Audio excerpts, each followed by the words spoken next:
Ezekiel chapter 47. Then he brought me back to the door of the temple, and there was water flowing from under the threshold of the temple toward the east. For the front of the temple faced east. The water was flowing from under the right side of the temple, south of the altar. He brought me out by way of the north gate, and led me around on the outside to the outer gateway that faces east. And there was water running out on the right side.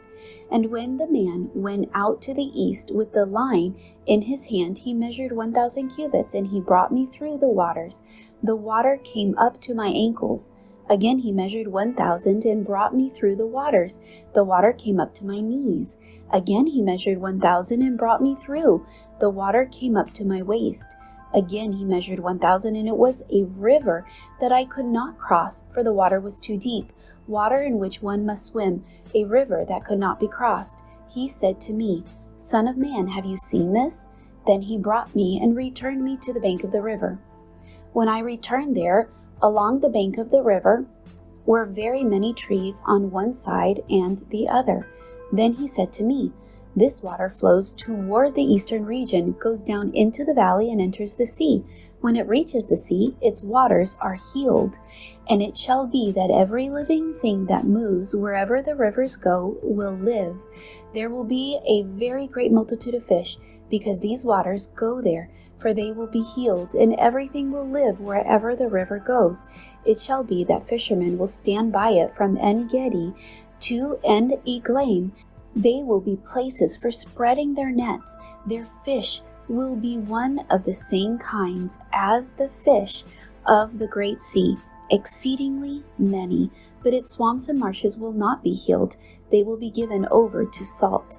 Along the bank of the river, on this side and that, will grow all kinds of trees used for food. Their leaves will not wither. Their fruit will not fail.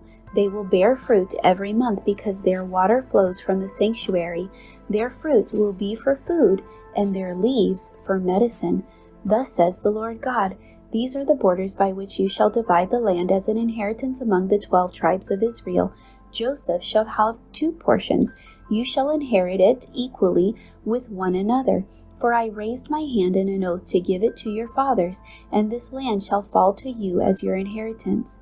This shall be the border of the land on the north, from the great sea, by the road of Hethlon, as one goes to Zedad, Hamath, Berothah, Sibraim, which is between the border of Damascus and the border of Hamath, to Hazar Hittikon, which is on the border of Huron. Thus the boundary shall be from the sea of Hazar Enan, the border of Damascus, and as for the northward, it is the border of Hamath. This is the north side. On the east side you shall mark out the border from between Huron and Damascus, and between Gilead and the land of Israel, along the Jordan and along the eastern side of the sea. This is the east side. The south side toward the south shall be from Tamar to the waters of Meribah by Kadesh, along the brook to the great sea. This is the south side toward the south. The west side shall be the great sea from the southern boundary until one comes to a point opposite Hamath. This is the west side. Thus you shall divide this land among yourselves according to the tribes of Israel. It shall be that you will divide it by lot as an inheritance for yourselves, and for the strangers who dwell among you, and who bear children among you. They shall be to you as native born among the children of Israel. They shall have an inheritance with you among the tribes of Israel. And it shall be that in whatever tribe the stranger dwells, there you shall give him his inheritance, says the Lord God.